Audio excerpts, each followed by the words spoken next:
आज हम बात करेंगे combination of cells. So first the series combination. Series combination series combination cells का हम कैसे दिखाते हैं ये देखिएगा। Suppose one cell is here, its internal resistance, another cell is connected this way, internal resistance, next cell is this one, this way. If the cells are connected this way, then all the cells are in series.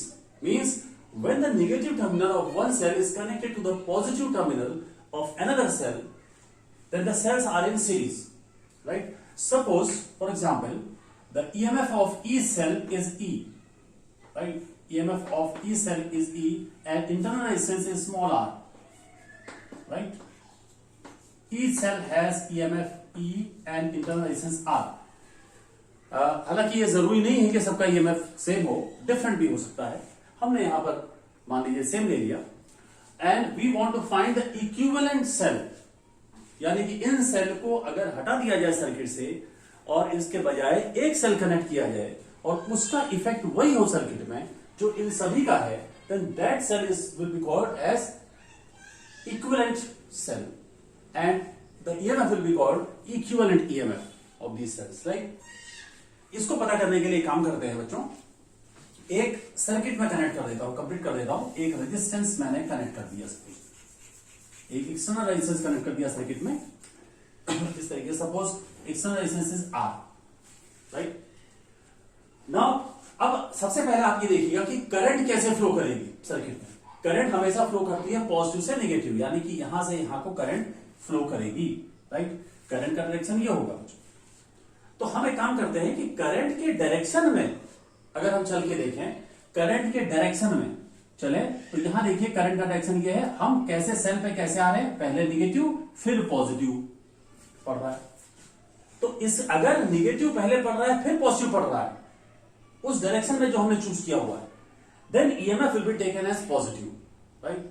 यहां भी देखिए ये current इस तरीके से आएगी, पहले negative फिर पॉजिटिव, प्लस ई, ये भी प्लस ई हो जाएगा, ये भी प्लस ई हो जाएगा, यानी कि इक्विवेलेंट ईएमएफ कितना हो जाएगा, ई प्लस ई प्लस ई। मान लीजिए ये एन सेल्स है, suppose there are N cells, N number of cells, तो E plus E N times, यानी कितना हो जाएगा टोटल बच्चों, एन ई हो जाएगा।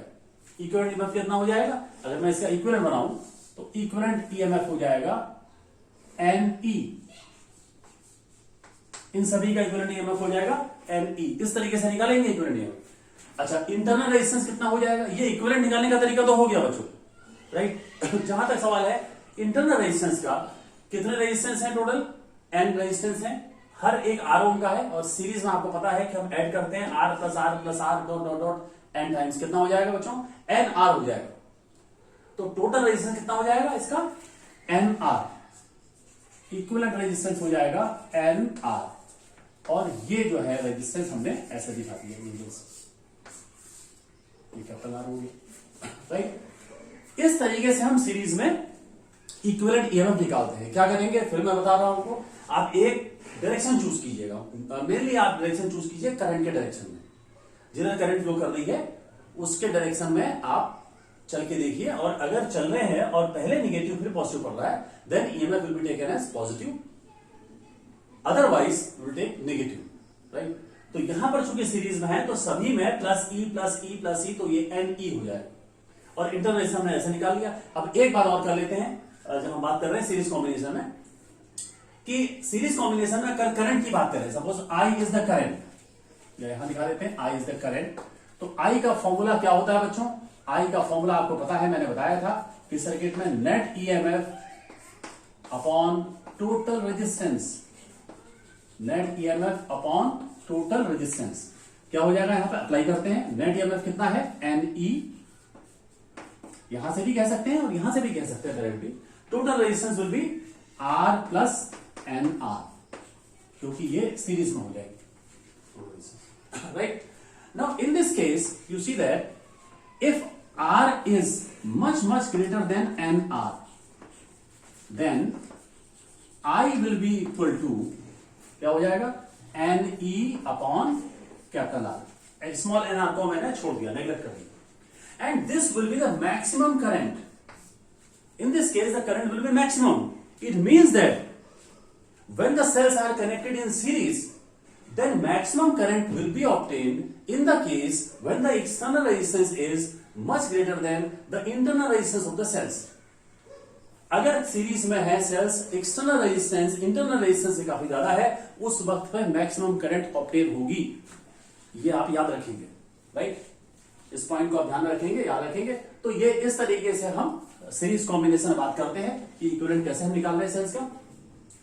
एक बात बच्चों मैं यहां बताना चाह रहा हूं अलग से, इसको आप समझेंगे और फिर हम बात करेंगे। एक पॉइंट आप समझना आपने, जो मैं अलग से बता रहा हूं आपको।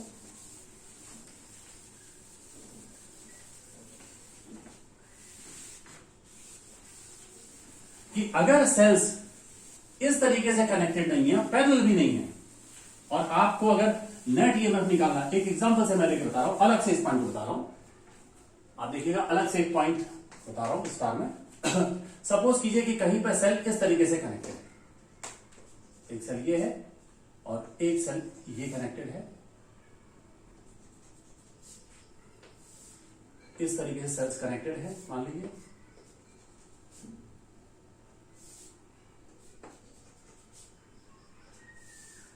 इस तरीके से कनेक्ट, और ये कहा जा रहा है कि करंट बताइए।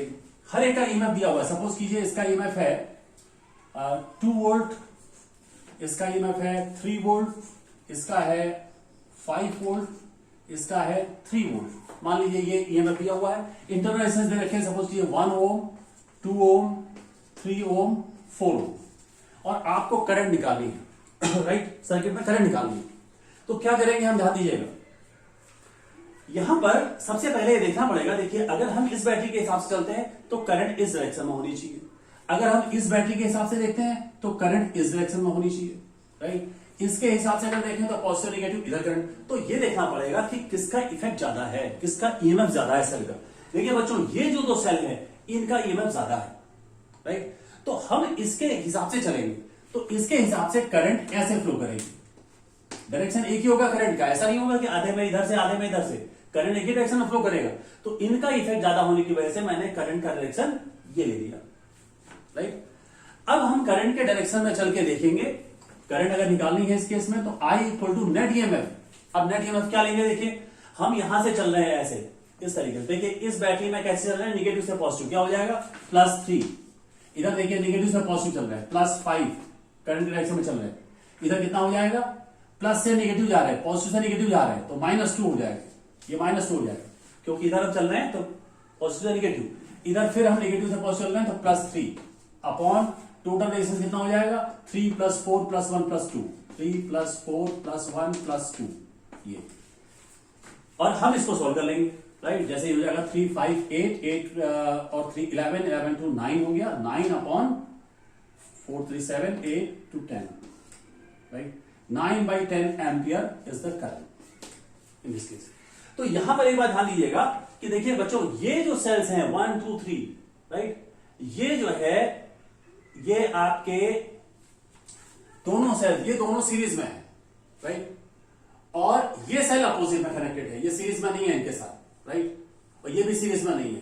तो हमें इस तरीके से ये देखना है कि करंट के डायरेक्शन में चलने पर अगर हम नेगेटिव से पॉजिटिव जा रहे हैं तो प्लस ईएमएफ लेंगे, और अगर हम पॉजिटिव से नेगेटिव जा रहे हैं तो माइनस ईएमएफ लेंगे।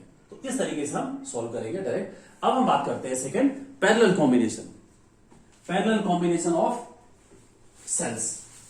तो इसकी बात कर लेते हैं और फिर ये समझते हैं कि किस तरीके से पैरेलल कॉम्बिनेशन में हम ये चीज समझेंगे।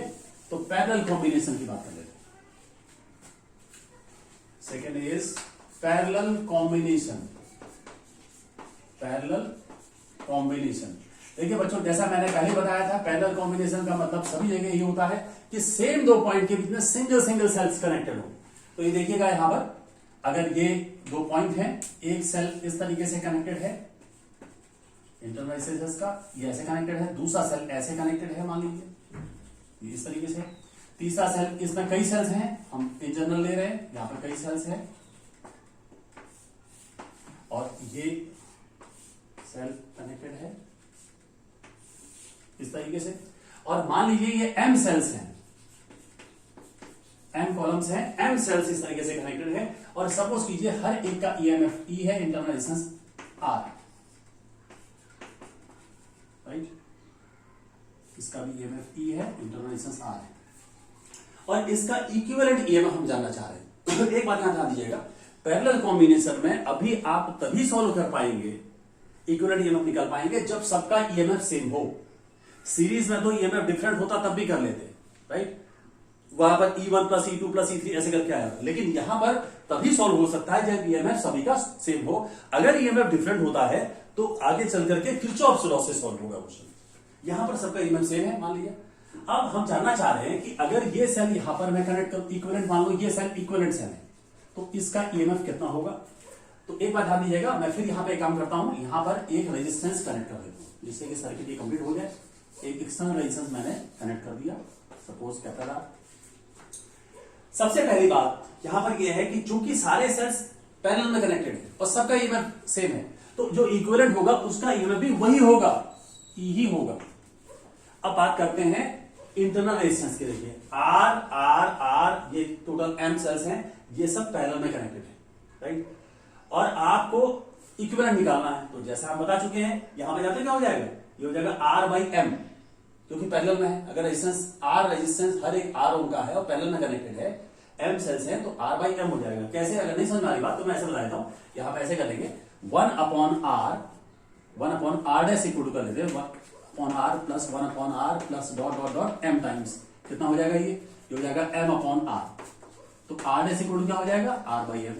तो ये डायरेक्टली आप कह सकते हैं ये R/M, इक्विवेलेंट रेजिस्टेंस R/M हो जाएगा, राइट। तो यानी कि इसका इक्विवेलेंट हो गया R/M, और एक्सटर्नल रेजिस्टेंस मैंने ये कनेक्ट कर दिया। तो यहां पर इक्विवेलेंट ईएमएफ निकालना आसान है, ईएमएफ सेम रहेगा। अगर ईएमएफ सेम है तो, अगर डिफरेंट है तो सॉल्व नहीं होगा, किरचॉफ लॉ से सॉल्व होगा क्वेश्चन।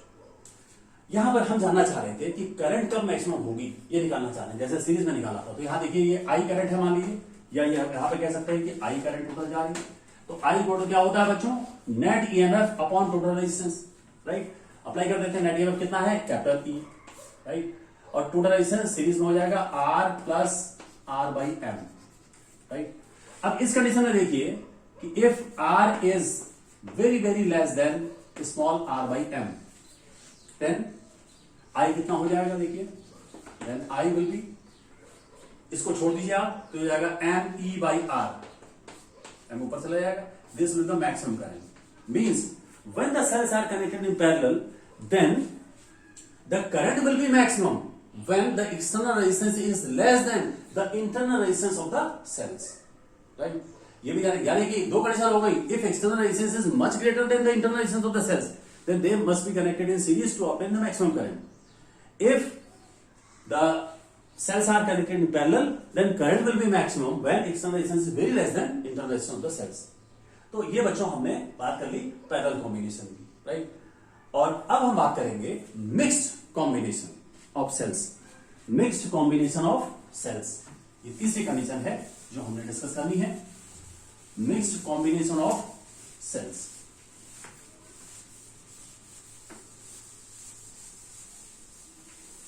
तो इसमें एक हम और पढ़ेंगे मिक्स्ड कॉम्बिनेशन, और उसमें देखेंगे करंट कब मैक्सिमम होगी, और आपको थोड़ा सा ये ज्यादा क्लियर हो पाएगा इस तरीके से। Mixed combination of cells, third is mixed combination of cells. Mixed combination of cells में आप देखिएगा, सपोज कीजिए हमारे पास कई सेल्स हैं, अब यहां लिखा देता हूं मैं, और ये इस तरीके से आप कनेक्टेड है, एक सेल ये कनेक्टेड है इंटरनल रेजिस्टेंस, एक सेल ये कनेक्टेड है, ये कनेक्टेड है, डॉट डॉट डॉट, ये कनेक्टेड है, और इसके बीच में फिर यही सेल्स है इस तरीके से, बहुत सारे सेल्स हैं, कुछ सीरीज में है और कुछ पैरेलल में है, राइट। इस तरीके से आप दिखा सकते हैं, ऐसे डॉट डॉट से दिखा देता हूं जिससे कि ये समझ में आए कि बहुत सारे सेल्स हैं।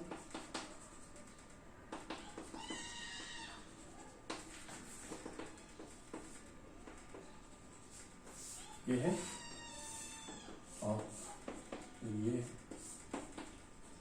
ये मिक्स कॉम्बिनेशन कॉम्बिनेशन हम ले रहे सेल्स का। सपोज कीजिए इधर एक रो में n सेल्स हैं, टोटल रोज हैं m रोज, टोटल m रोज हैं और हर एक रो में n सेल्स हैं। और मान लेते हैं यहां पे सबका ईएमएफ सेम है, स्मॉल ई इंटरनल रेजिस्टेंस आर है, सबका दिखा नहीं रहा हूं मैं, सबका सेम है। और हम ये जानना चाह रहे हैं कि इसमें करंट मैक्सिमम कब होगी। तो फिर वही काम करते हैं, पहली बात तो हम इक्विवेलेंट बना लेते हैं इसका। देखिए इक्विवेलेंट बनाएंगे तो इक्विवेलेंट सेल का ईएमएफ क्या होगा पहले तो ये देखना पड़ेगा। देखिए सबसे पहले तो ध्यान दीजिएगा, ये सारे सेल्स अगर हम इसको कनेक्ट कर दें एक एक्सटर्नल रेजिस्टेंस से, तो ये सारे सेल्स, पहली बात तो ये वाले सारे सेल सीरीज में है, ये भी सीरीज में है, ये भी सीरीज में, ये भी सीरीज, और फिर आपस में पैरेलल में है। तो सबसे पहले देखिए इसका ईएमएफ ई है, करंट जो भी आ जाएगी ई प्लस ई यानी कि एन ई हो जाएगा टोटल इसके अक्रॉस, एन ई इसके अक्रॉस, एन ई इसके अक्रॉस, एन ई इसके अक्रॉस, और सब पैरेलल में है तो टोटल एन ई रहेगा। तो इसका इक्विवेलेंट क्या हो जाएगा एन ई। अब बात करते हैं इंटरनल रेजिस्टेंस की। देखिए आर ये सब सीरीज में है, ये एनआर हो जाएगा, ए का एनआर, इसका भी एनआर, इसका भी एनआर, इसका भी एनआर, और टोटल एम है तो क्या आ जाएगा बच्चों एनआर बाई एम आ जाएगा। इक्विवेलेंट रेजिस्टेंस क्या हो जाएगा एनआर बाई एम सेल्स का। कैसे, मैं ऐसे बता दे रहा हूं तो आपको समझ आ जाए। इक्विवेलेंट निकालना, मान लीजिए 1 upon R equal to 1 upon n r plus 1 upon n r plus dot dot dot कितने टाइम्स एम टाइम्स। ये क्या हो जाएगा, ये हो जाएगा m upon n r, 1 upon R s equal to n r by m. ये देखिए ये मैं कह रहा था। तो यहां पर ये जो इंटरनल रेजिस्टेंस हो जाएगा टोटल, ये हो जाएगा n r by m, right. और ये एक्सटर्नल रेजिस्टेंस हो गया, राइट। ये करंट, जो करंट आएगी ये हमने ऐसे कर ली। हम जानना चाह रहे हैं करंट कितनी होगी, वहां से भी कर सकते हैं डायरेक्ट, यहां से भी कर सकते हैं। करंट क्या हो जाएगी बच्चों I equal to net EMF, यानी कि हो जाएगा n E upon total resistance R plus n r by m. ये हमने कर लिया। अब करंट मैक्सिमम कब होगी, ध्यान दीजिएगा, current will be maximum when this will be minimum. ये जब मिनिमम होगा इसकी वैल्यू। अच्छा इसकी वैल्यू मिनिमम कब होगी, देखिए अगर हम ऐसे करना चाहें R plus n r by m whole square equal to क्या हो जाएगा R minus n r by m whole square plus 4r n r by m. ये एक बेसिक प्रॉपर्टी है मैथमेटिक्स की, a प्लस बी का whole square equal to a minus b square plus 4ab। वही हमने यहां पर यूज कर लिया। देखिए अब ध्यान दीजिए कि ये मिनिमम कब होगा, जब कम से कम ये 0 हो जाए, यानी कि r plus n r by m will be minimum when r equal to n r by m. अगर ये हो जाएगा तो ये वैल्यू 0 हो जाएगी। इस कंडीशन पे ये करंट मैक्सिमम होगी, right. It means that when the external resistance is equal to internal resistance of the cells, right, then in this case in mixed combination the maximum current will be obtained. In this case maximum current will be obtained when the external resistance is equal to the internal resistance of the cells. तीन बातें यहां पर आपको याद रखनी है। अगर external resistance internal resistance से बहुत ज्यादा है सेल्स के, तो हमको सीरीज कॉम्बिनेशन में रखना चाहिए। अगर एक्सटर्नल रेजिस्टेंस इंटरनल रेजिस्टेंस से बहुत कम है तो हमें वहां पर उसको पैरेलल में कनेक्ट होगा मैक्सिमम करंट के लिए, राइट। और अगर इक्वल होते हैं तो हमें मिक्स कॉम्बिनेशन में जाना चाहिए, राइट। तो ये हमने बच्चों केसेस पढ़े डिफरेंट सेल्स के, सेल्स कैसे हम कंबाइन करते हैं, series combination, parallel combination, mix combination, right. और हम अब इसके बाद पढ़ चुके हैं ग्रुपिंग ऑफ रेजिस्टर्स पढ़ चुके हैं, और हम पढ़ चुके हैं ग्रुपिंग ऑफ सेल्स, राइट। और उससे पहले हमने टॉपिक पढ़ा था एक terminal potential difference across cell, और वहां मैंने कहा था कि एक सेल हो सकता है, कई सेल हो सकते हैं, एक रेजिस्टेंस हो सकता है, कई रेजिस्टेंस हो सकते हैं। तो उन क्वेश्चंस को अब हम सॉल्व कर सकते हैं। So we will take now few important questions for class 12 for JEE and for NEET exam to illustrate these topics in numerical way. Thank you.